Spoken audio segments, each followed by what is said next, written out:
We are 24 short hours away from CONCACAF magic. I can feel it. Conca Can you feel it? Magic? Something Conca like that. Magic?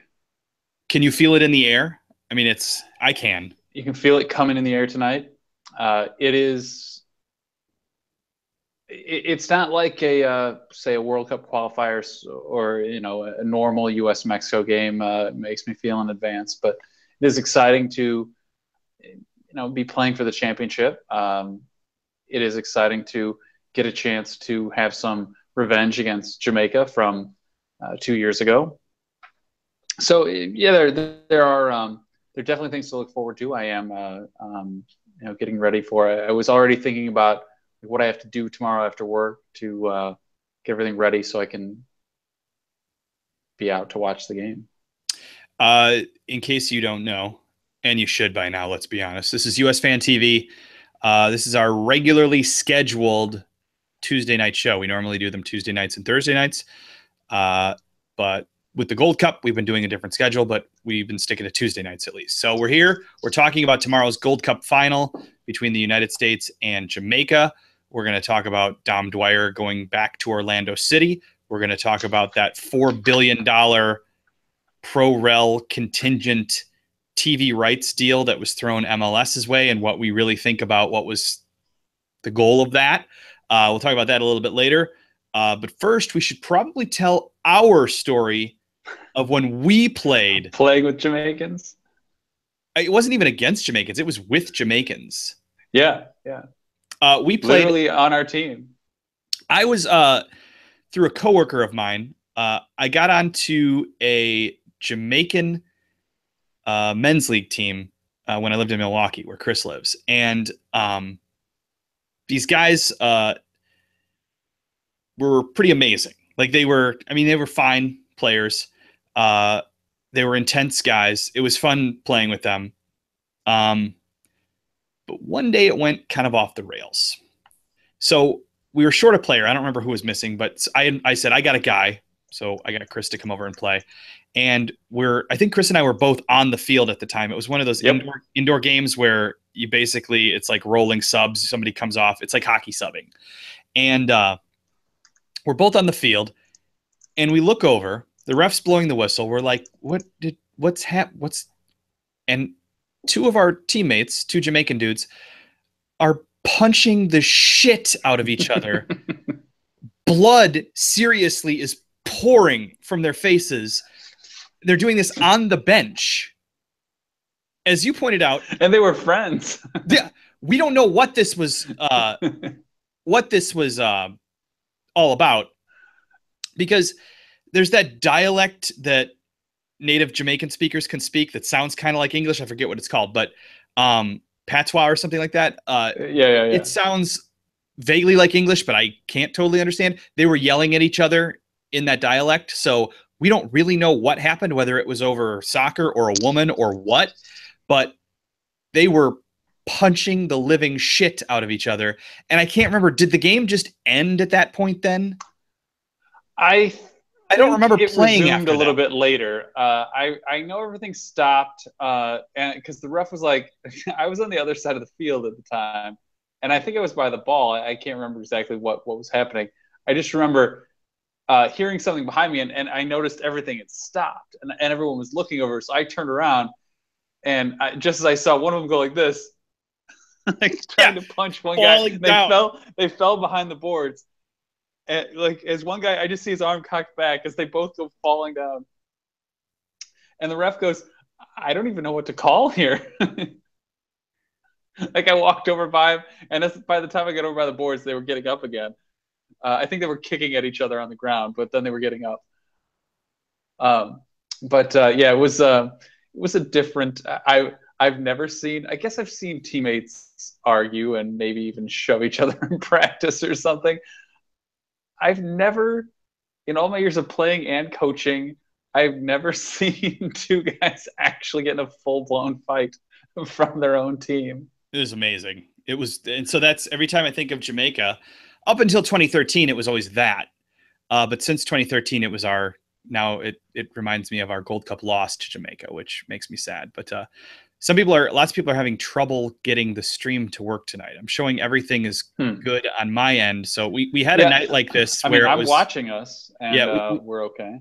We had a night like this once where it was working on desktop but not mobile. You actually had to be on a computer to watch. Yeah, this was like a couple months ago. I'll note that in the comments. Yeah. So if it's not working on your phone or whatever, or your tablet, maybe try on a computer to see, or try like in the browser of your phone instead of through the YouTube app. I don't know. But lots of people seem to be complaining. So, yeah, and they're making fun of you. They're pretending. I think it was Dominic who said he's having audio issues like you normally do, which is not surprising. I don't know how these things happen to me, but it is true. We should also note, I have set up a USfanTV Premier League Fantasy League for you all to join, and so we can make fun of each other in that, and Chris and I will finish dead last, no doubt. I don't remember the code off the top of my head because it's a big long string of numbers, but I put it on Twitter and I put it on Facebook, and you can go find it at either place and join. Some people already have joined. I know Hunter is among them, so thank you for doing that. It should be fun. TJ is here. At least he's going to be here in a second. So I guess we'll start. We'll talk about the game tomorrow night first. Then we'll talk about Dom going to Orlando City, and we'll wrap with our thoughts on this $4 billion pro rel offer. But TJ, welcome. How are you? How are things? We are not hearing you. No audio. Oh, you know what? It does help if I don't hit the mute button. It's good to not have the mute on. That helps with the program. Well, so, that's debatable. So how are we feeling? How are we feeling about tomorrow night? I mean, it's Mexico not being there. I'll be honest. Mexico not being there, it doesn't have the same level of tension today that it normally would for me. Because if we go out and somehow lose, I'll be upset, but I won't really be mad. I'll be kind of happy for Jamaica because it's a good sports story. Like I want the United States to win this, but if it were Mexico there, I would feel like I needed the United States to win this. With Jamaica there, I don't feel that same level of excitement or passion or anything like that, but I'm still excited for the game, I guess. So are you guys on that same level or no? There is also the fact that, we didn't make the final last time. I don't like any time we don't make the final of our own tournament. I don't like any time we don't win our own tournament. But it is our tournament every year. It really is. I mean, it's which I meant it as CONCACAF's tournament, our tournament. Right, but, I gotcha. Yeah, realistically, one of our as we've discussed many times, yes, one of our problems with the Gold Cup as a whole, it's really just the U.S.'s tournament. People will come at us. They'll come at us. You never let anybody else host it. We're like, we're not stopping you from hosting. Who else can do it? Yeah, no one else can. Yeah. Canada maybe could. Mexico maybe could in certain cities, but no one else. CONCACAF wants it here because that's where the money is and it's where the stadiums are, and it's. Yeah, so I mean, there's a reason why Mexico plays all their friendlies in the U.S. at this point. Exactly, it's the same thing. So there are lots of Mexicans big stadiums, here, lots of money, lots of security, and it's lots of security, and it's not their problem to keep it safe. Well, it's nice to have security and not have to worry about it. Like, if something goes wrong, it's on you. You have to pay for it.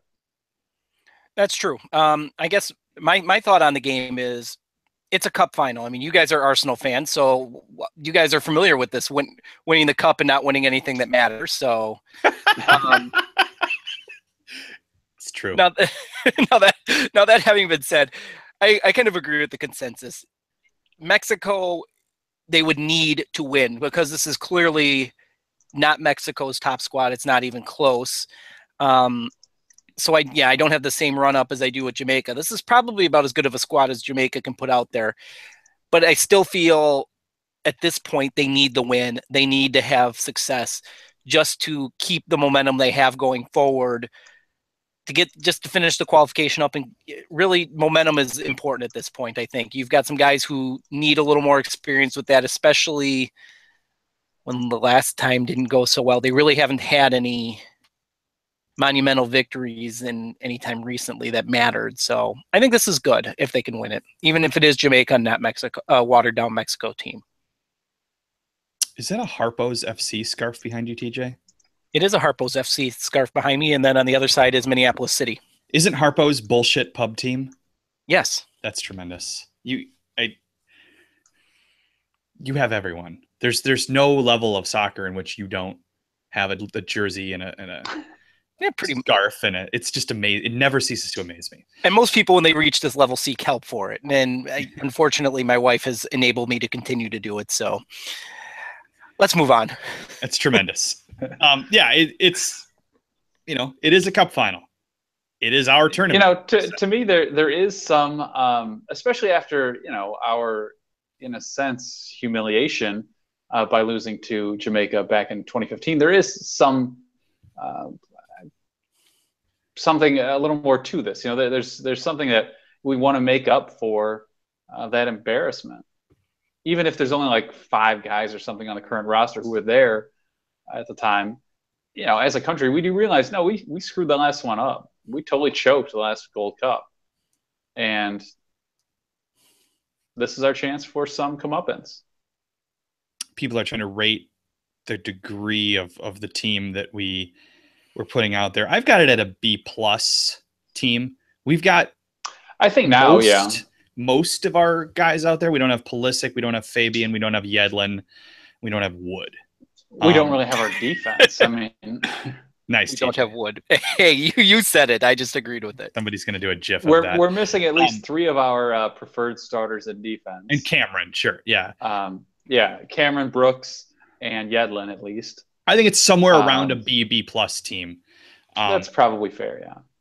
It's not. It's better than the team that Mexico put out there. Obviously, we know Mexico lost, but their team was probably a C+ B- team, somewhere in there. So, Jamaica, obviously, it's a very different team from last time too.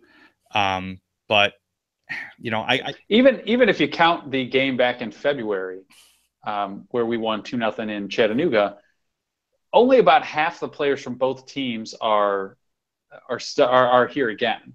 So there's not a lot of history to gauge on this in terms of like actual uses of both teams. You could count the El Salvador game maybe from this tournament. I mean, they played Mexico twice. We played Panama and Costa Rica. Costa Rica, I think, probably next to at least the current U.S. squad, had the best team in the tournament. Panama had a decent team. So maybe that ends up a wash with them playing Mexico twice. The only team we both share in this tournament is El Salvador. We of course beat them 2-0. Jamaica tied them 1-1, but it was the final game of the opening round for Jamaica, and a game that both teams kind of wanted a result from. They didn't necessarily need to win. Right. So can you say they were either side was truly playing to win? I don't know. I mean, I watched it. Either side probably could have, but I don't know. To me, it's really going to come down to, can Andre Blake handle the U.S.? And I think short of Clint Dempsey, he probably can right now. I mean, I think he's been the player of the tournament. He's been pretty incredible. And the advantage he has too is that he's seen all of these guys. It's not a European squad; it's an MLS squad, so he knows what's up. And he has been absolutely phenomenal this tournament. So, and I gotta say, and it's not just because they beat Mexico. Take that out of the equation. I enjoyed watching them the other night. They liked the game. Between the two games, realistically, they were the better side. It wasn't like, yes, I agree. In Mexico, you got to have to win games like that. Your goalie has to stand on his head, and Andre Blake undoubtedly did that. He, like you said, player of the tournament, or maybe Chris said it, no question about it. But they were not. Yeah, maybe Mexico held possession, but they weren't necessarily better. They weren't dangerous. They weren't, peppering, and Jamaica was getting lucky and countered. It was a deliberate philosophy, and they, like I said, in large swaths, they were truly better than Mexico, and they deserve to be there more than Mexico does at this point. Although I do agree with Chris from the other night. I fully expected a penalty in those last dying minutes of that game. Just it seemed like a very CONCACAF thing to have happen.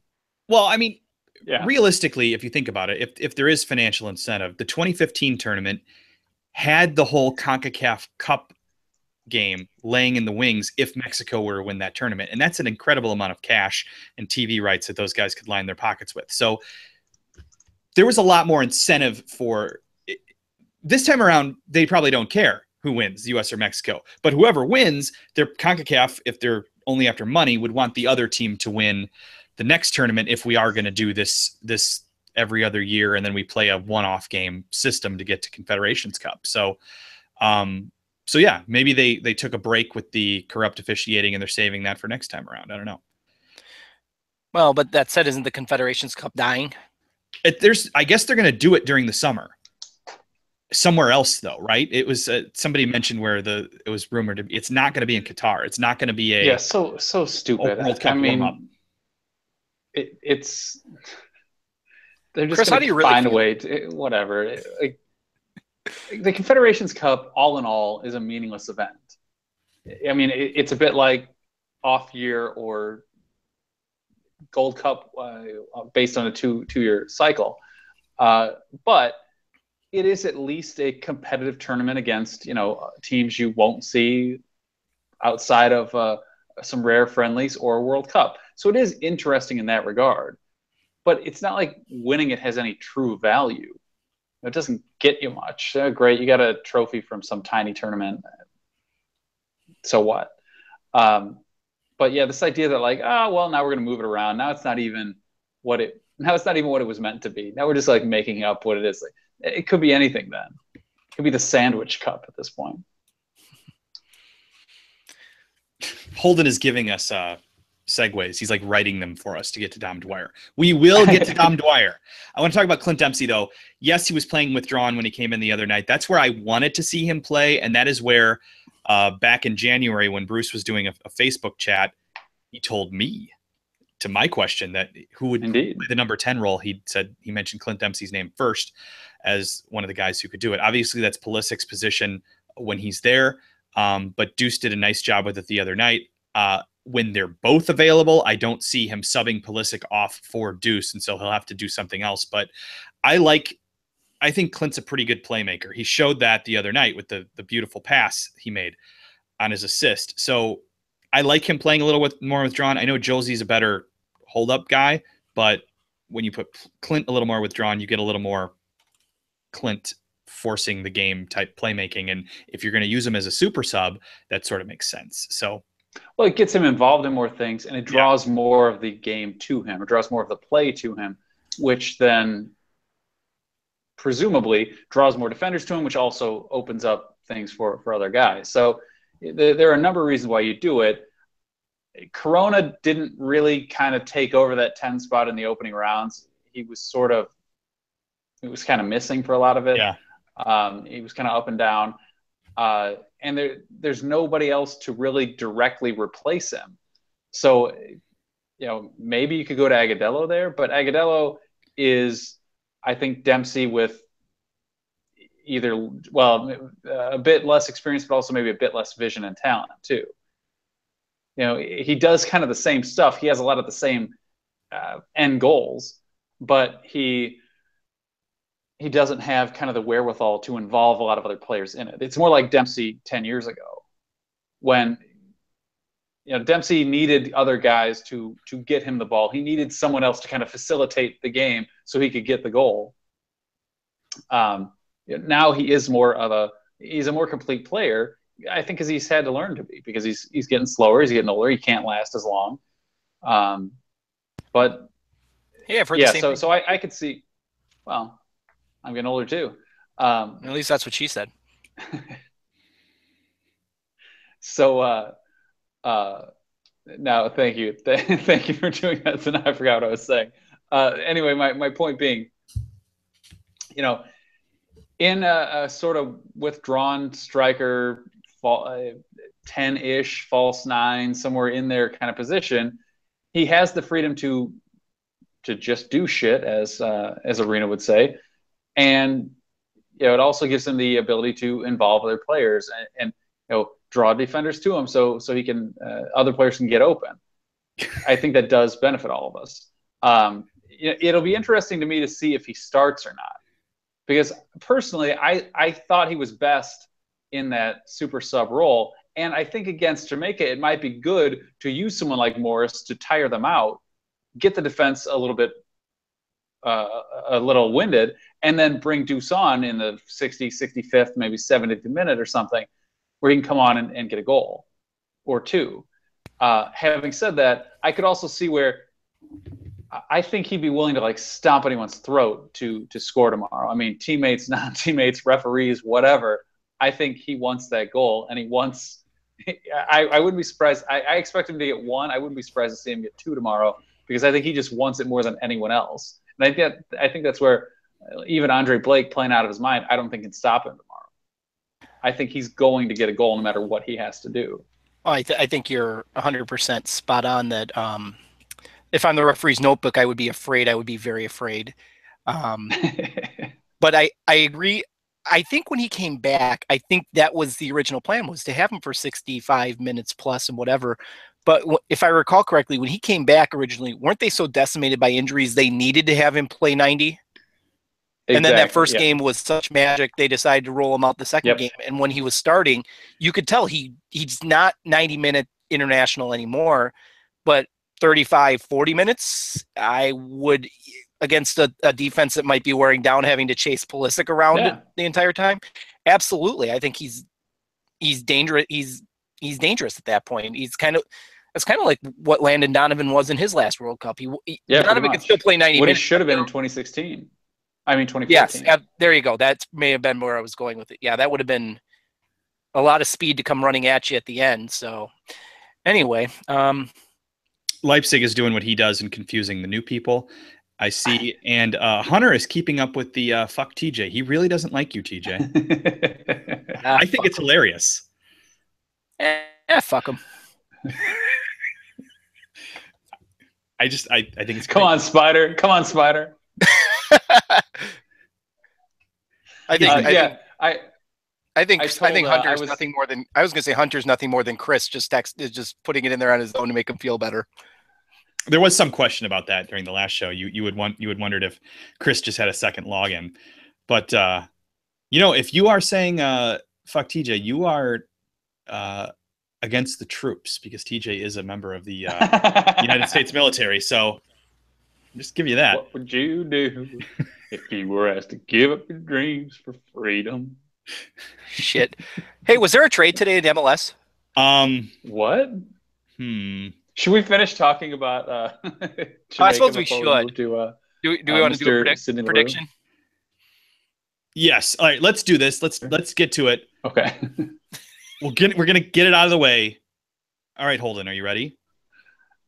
Dwyer was traded to Orlando City today for $1.6 million in MLS Monopoly money.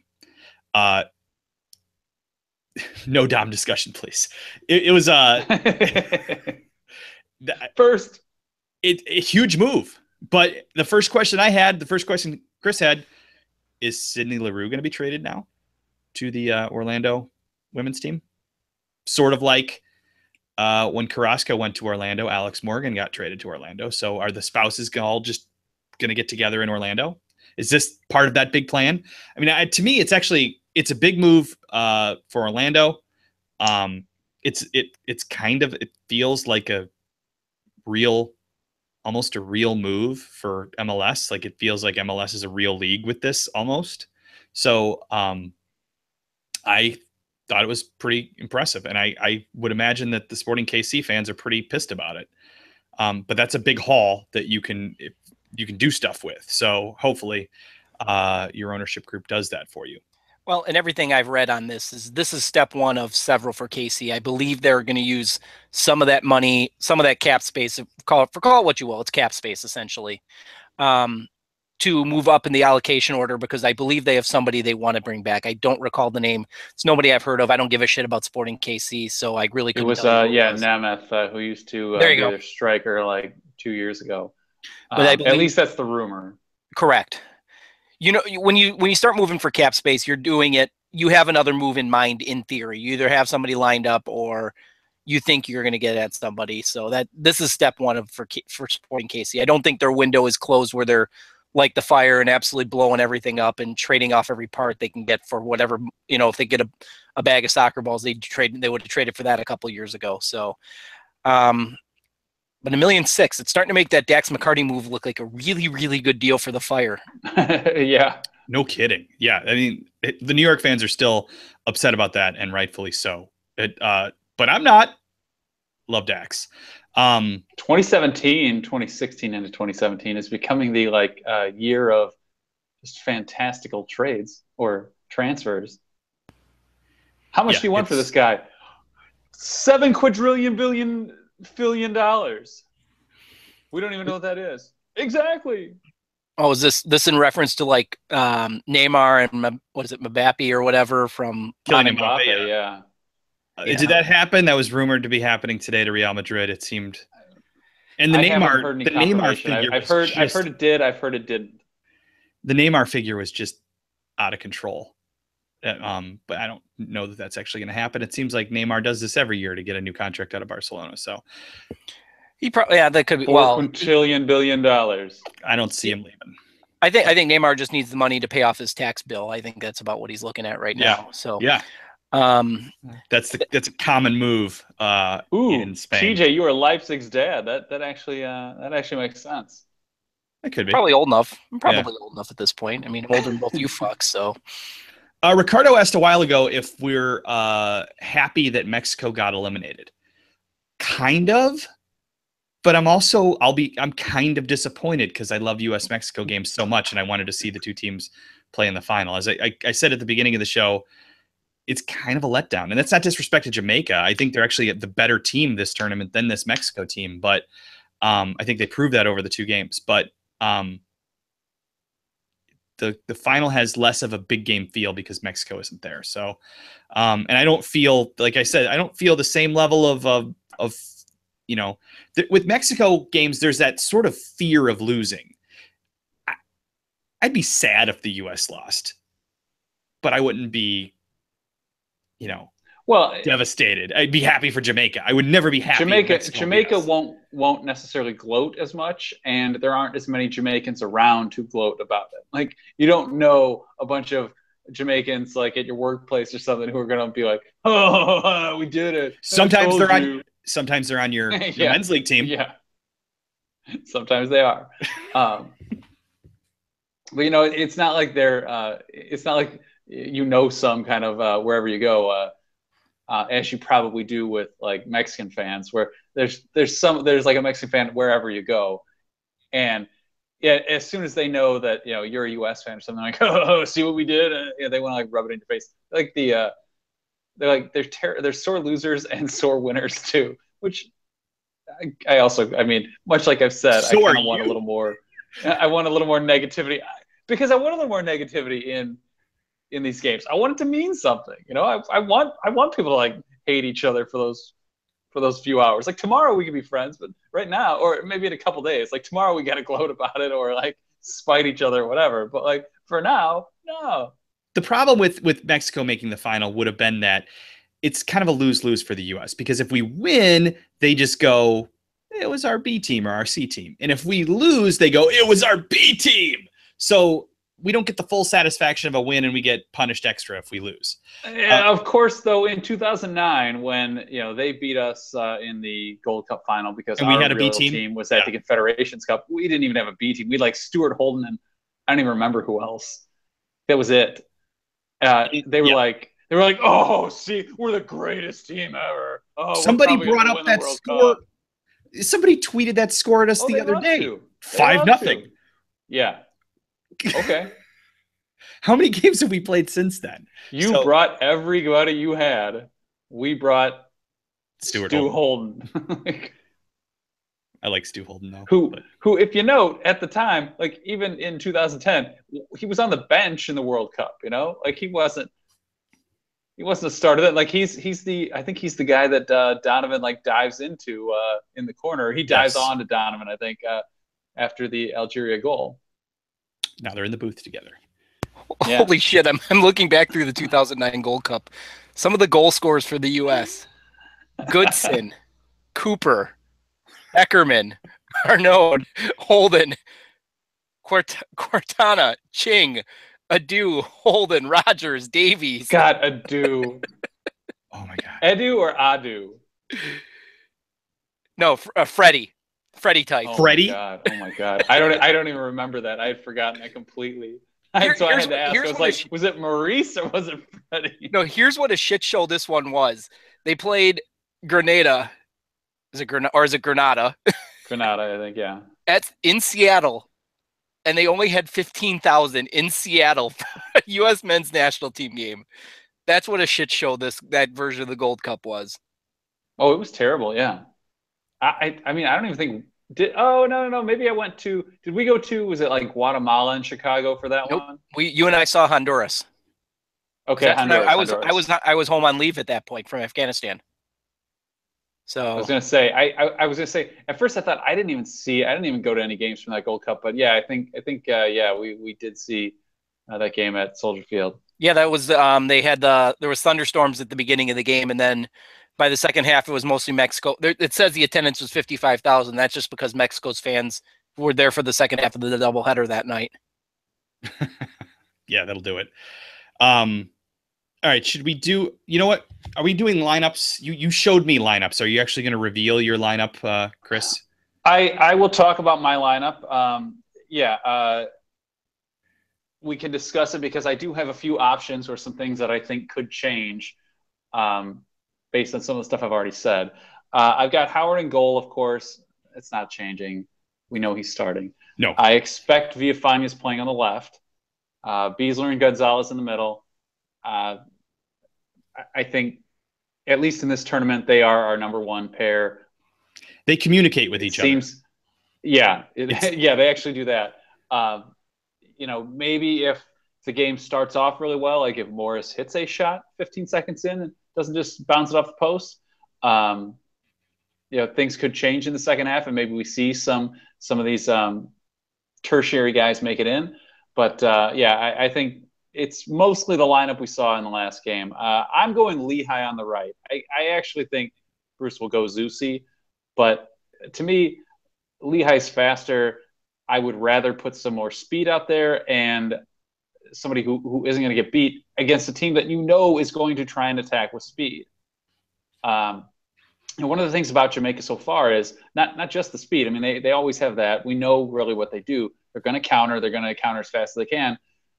They tend to counter with 2, maybe 4 guys. They don't do it with a lot of guys. Most of the rest of the team is held back, especially against us. That's going to happen, I suspect. So we're not going to have to worry about kind of numbers attacking us. I think with a solid enough control of the base of midfield, really we just have to worry about attacking down the wings, and that's why I don't want Zusi out there. But that makes sense. I think Bruce Zusi seems to be Zusi seems to be Bruce's guy. I think that's just going to happen. I don't think we have a choice there. I think if Lehigh's last match, he was pretty shaky in his last match, and I think that if he were a little more steady, he might be out there. And I think if in the last match Zusi had problems, he would probably not be out there. But Zusi to me is a bit like Alejandro Bedoya. He plays because he's not going to terribly screw up. Yeah. He's not going to give you a lot going forward, although he did have that one run, that diagonal run that was like something my son would do on FIFA with Messi, where he just takes off with the ball. It was in one of the opening round games, maybe Martinique. But other than that, is anyone still there? I frozen on me. Okay. Well, you suddenly froze on me, and everything was just stuck, so I didn't know what happened. No, I was on Reggae Boyz with Simon today, or I left him a video with my predictions for the game. And one of the things I said was, in addition to, I hope Lehigh is there to counter their speed, I kind of think Bruce may be sorry that Bedoya, that he had to lose Bedoya because of childbirth, that he did leave, because I think in this game he'd actually like him probably as one of the wide midfielders, just to help hold up some of that central some of that center part of the field, and sort of slow down their attack. Because really, when Jamaica gets into trouble and they can't just bomb down the field with somebody, they will like hoof the ball down and just try to outrun you. And hey, if we can slow them down a few steps, our defense can clean that up. I called for Acosta and Bradley in the middle. I've got Nagbe and Areola on the wings, just because I think they have been the best holding the ball on our team. Now, the problem is, in both cases, if you look at like the last game, their crosses have not been good. And Mexico struggled with crosses against Jamaica. Jamaica, while their defenders haven't had like a particularly great tournament, they have done a good job of just packing guys in the box. And you can't get a lot of crosses in that way.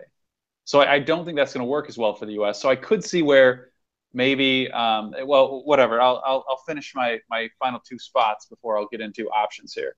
Then I've got Altidore to hold up, and I've got Morris as sort of the lead striker. I think his speed, I'd rather see him challenging up there early on, trying to push those defenders, get them to stretch the field a little, get them maybe out of position. Josie can body up against them. And I think unlike maybe Mexico, where, the moment Josie comes anywhere near them, they'll slap him and fall down. They'll pull an El Salvador, basically. Against someone like against like Jamaica, I think the defenders will actually try to kind of confront Josie. So are you implying Mexico are cheaters?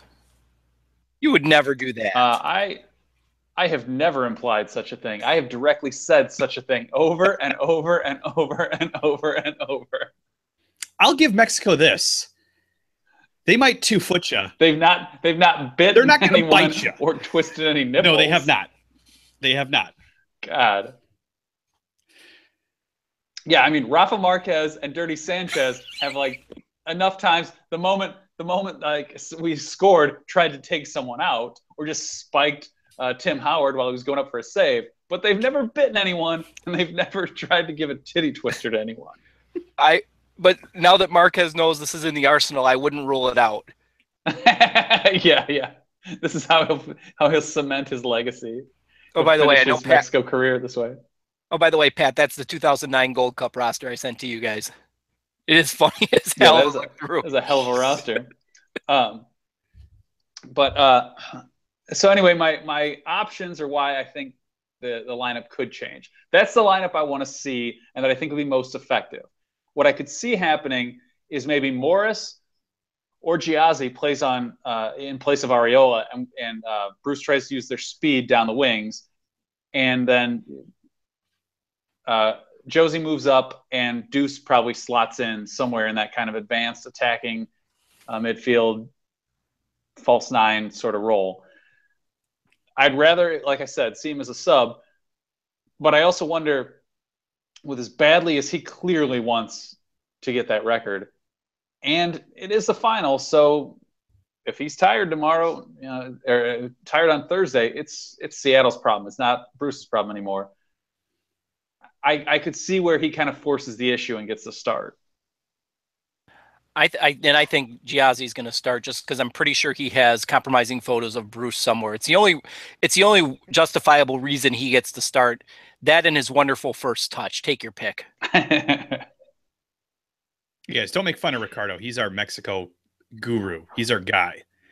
We don't like the Mexican national team, but we like Ricardo around here. Yeah. Speaking of Mexico, I'm pointing out they don't bite or give a titty twister, but what the fuck was Cubo Torres doing with the? Oh God! And of course, it wasn't a red card. Nothing. Is a red card in this tournament. So when almost never is something Mexico does a red card, no matter how truly worthy it is of one. But he should have been gone. God, that was a terrible tackle. It was just I'm pissed off and I'm not playing well and I hate this and I hate everyone type tackle, but it was disgusting. Yeah. We're lucky that no one has snapped a femur or anything in this tournament with how typically CONCACAF-y it has been. So, all right, are we doing Is it CONCACAFian or CONCACAF-esque? Depends on which country. I'm just going to say Covfefe and leave it at that. We should probably do score predictions, and then we should talk about this pro rel thing real quick. Yeah, go for it. I didn't know I'd have to start with the score predictions. I feel like it'll be 3-1. I'm going 2-1. I think Jamaica's speed will definitely challenge the defense, and I could see them getting kind of a bit of a lucky goal. I don't think it'll be a free kick like Kamar Lawrence's in versus Mexico. I don't see them having enough possession truly in our half to get a free kick of that kind. But also, while it was a decent free kick, I mean, it was good. I'll give him that. Like he got it up and then brought it back down, used speed. It wasn't fantastic placement. I mean, some of that was a mistake by I'm forgetting Mexico's goalie's name, but is it relevant? Some of that, yeah, whatever. Yeah, I think Howard would have made that save. Zan right now, I don't know. But I think Howard would make that save. So I don't see something like that happening, but I definitely see where their offense will, their speed on the counter will definitely challenge our defense. I could see them even getting the first goal, but I think long term, the U.S. has a better team, and especially with the players who've been brought in, we are superior, not just on paper, but actually out on the field. And I think with Bradley out there to help settle the midfield, if Acosta plays well at all, I think we control 2/3 of the field basically then. Yeah, the only thing that could really hurt us is if we have a lack of finishing, like we have shown in other games. And if that happens, then never heard of that before. Then one Jamaica goal can suddenly, and then they pack it back and we're screwed. So that's the only scenario in which I see Jamaica winning. I was going to say 2-1, but that means I have to agree with Chris, and Lord knows that shit ain't going to happen. That just cannot happen. It will not happen. So I'm going to say the U.S. loses. To be wrong. Well, yeah, I'm going to be wrong, but I'm going to say Jamaica wins in penalties. 1-1 goes to penalties. The U.S. loses in penalties. Why? Why the fuck not? It seems plausible enough. It could happen. There you go, everyone. If you want to know who is the terrible American, it's TJ. The only guy who serves in the military among the three of us on this panel. Well, the terrible American. There is the old saying that if you look at U.S. Army and spell it backwards, it stands for "Yes, my retarded ass signed up." So we can rule it that's why I'm there, or something like that. All right, so pro rel. This was yesterday. There was the report that Silva, the owner of Miami FC and the TV rights guy, was offering MLS $4 billion over 10 years for the right to resell the next TV rights package. So he would buy it, give MLS $4 billion. The TV rights package isn't up until I think 2023. So we're talking about from 2023 to 2033. That's a long way away. He wanted to buy it for $4 billion. That quadruples the amount they would get. And then he would go on and resell it. But there was one contingency on this, and that was that they had to institute promotion and relegation by the time that the TV contract took effect. Go, TJ. Which, of course, MLS accepted on the spot. Breaking news. Oh, I got to go. Where do you even start? This is one. It's where do you start with it? Ricardo Silva is going to drop $4 billion because he's still sitting at the kids' table and he wants to go to the grown-ups' table. Let's face it, that's what it is. He bought into Miami FC because he thought he could find a way to get himself into MLS quicker and easier that way without having to spend the money of the expansion fees. If he truly has it. And if he has the money. Yeah. And that's where go ahead, Chris. Until Sorry. Beckham's group is until something's finalized there, he can't get past them. And if this he is was a way truly, to kind of do an end around or an attempt at one. and if he had the money, wouldn't you have thought Beckham's group would have approached him about buying in? I don't think he has it. And I look at the NASL as for part of it. You had the Cosmos pretty much go belly up. You had the New York Fort Lauderdale Strikers actually go bankrupt, for lack of a better term, and having I believe it was the Rowdies paying their salaries for the end of the year. He didn't help out with any bit of that. He watched all this shit happen. He didn't step in at that point. He's not stepping up this year. The only thing he can hang his hat on, he's one of 11. His team is one of 11 Division II teams that have an attendance over 5,000, average attendance over 5,000. 9 of those 11 are in the USL, by the way. So I don't think he has that kind of money. I think it's just somebody like the Dilotti report. I think he's out looking for a name. He's making a name, trying to get himself out there again. And that's not even going into the fact that MLS contractually can't talk about it, I believe, until 2020 or 2021. 2021, I think. And okay, and let's look at this from a really, really simple, logical perspective. Your MLS, you have Univision, Fox, and ESPN as your business partners. Or do you go with a guy who screams traffic? This to me isn't even a question. As I always maintain when it comes to these kind of arguments with MLS and ProRel and all this kind of bullshit arguments, there's a reason why the guys from the NFL get into MLS. They have more money in God. They know what they're doing with it. I'm not trying to defend them or protect them or in any stretch of the imagination. They know what they're doing with their money. That's why NFL franchises. What did Bob Kraft buy the Patriots for? $195 million. They're now worth $3 billion. There's a reason why these guys have that kind of money. They know what to do with it. They're not stupid. If they thought Silva was real, this would be a starting point. It's not. That's the reason why they said we're not interested at this time. That said, I think MLS leaked it was not against leaking it either, because that throws a number out there that they may want to try and look for in 2023. Yeah, there's a few problems here. One, and let me just say, I like ProRel. I want to see ProRel, but I don't think you're going to unless there's some sort of lawsuit or something along those lines. Because why are these rich guys going to give up their guaranteed seat at the table? So you got to do something to force their hand, and maybe money is the answer, but obviously this isn't going to be enough. So you're negotiating something right now, if Silva having his way, that would control the TV rights through 2033 of a growing sport when TV rights are exploding. No, it's stupid to do that. Maybe you do entertain this offer, when the time is right. But will it, was that actually his intent? I don't think so. I think his intent was to generate these exact headlines. Yep. I think his intent was to get people to go, MLS won't have ProRel at any cost. When in fact, I don't know that it's the smartest move for MLS to take that offer, assuming they even considered it to be legit.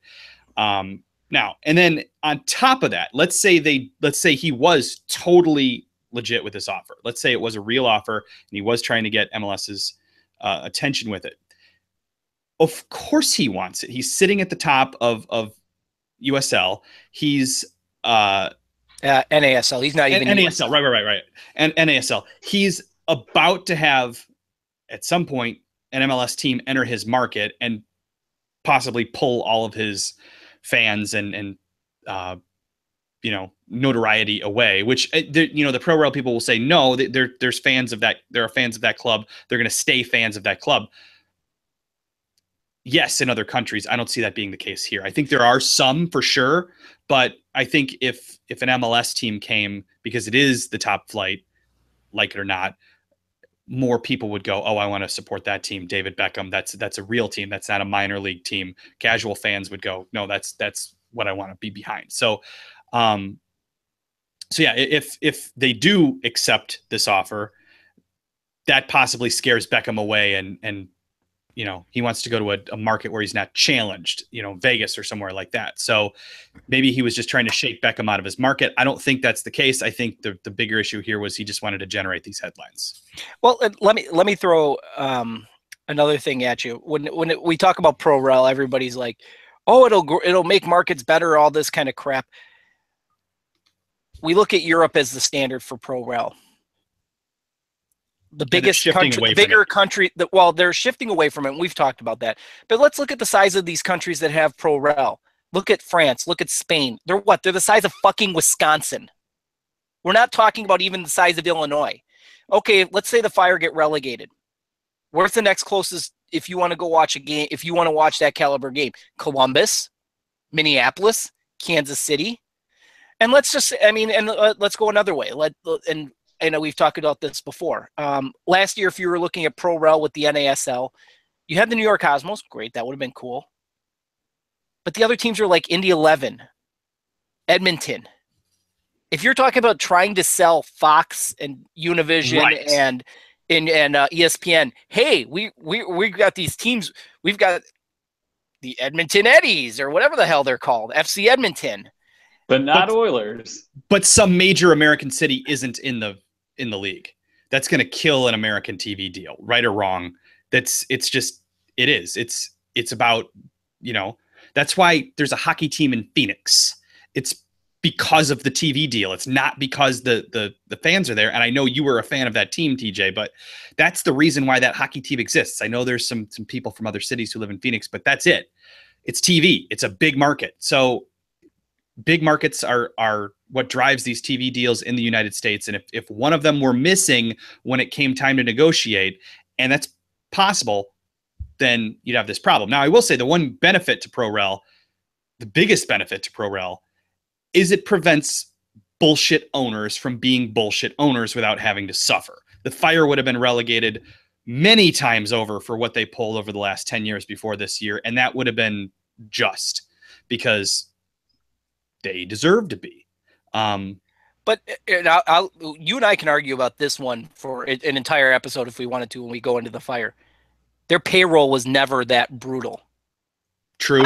I will go back and I will take that team apart step by step. I think when they bought in, strip that team down. They've got a shit stadium deal, so they couldn't make the money they ever thought they could make on it. But then, like I said, that's a whole nother show when we have nothing going on. But like I said, the bottom line is I think the Silva deal is exactly what you said it is, Pat. It's nothing more than to generate headlines and to stir the hornet's nest on Twitter. Let me remind everybody, Twitter is not reality. 90% of the people who go to these games don't give a fuck. I've been a Fire season ticket holder since 2010. I follow the CF97 hashtag.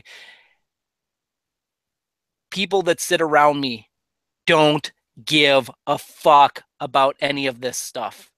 They care about wins. They care about losses. That's about it. They couldn't tell you, they couldn't give a shit less about the owners.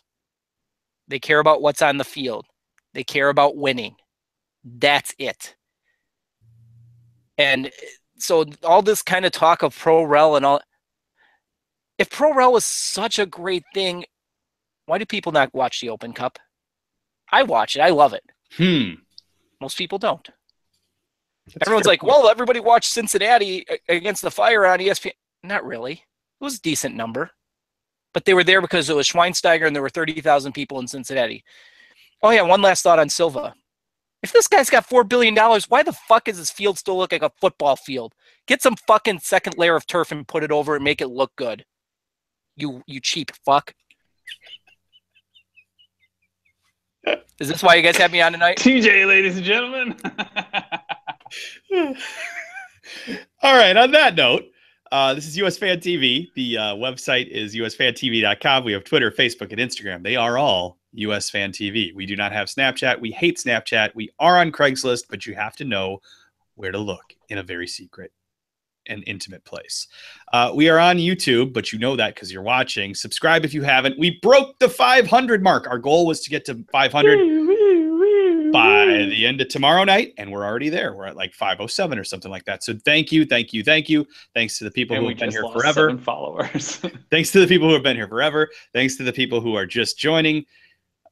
We do this Tuesday nights and Thursday nights. So after the Gold Cup is over, we don't go away. We do it Tuesday night and Thursday night, And game nights, we just kind of switched up the schedule a bit because the Gold Cup was going on and we wanted to talk about the games. So with that said, and we hate Wando. TJ, do you have any final words? I'm just going to sum it up with fuck Ricardo Silva. Fair. All right, Chris.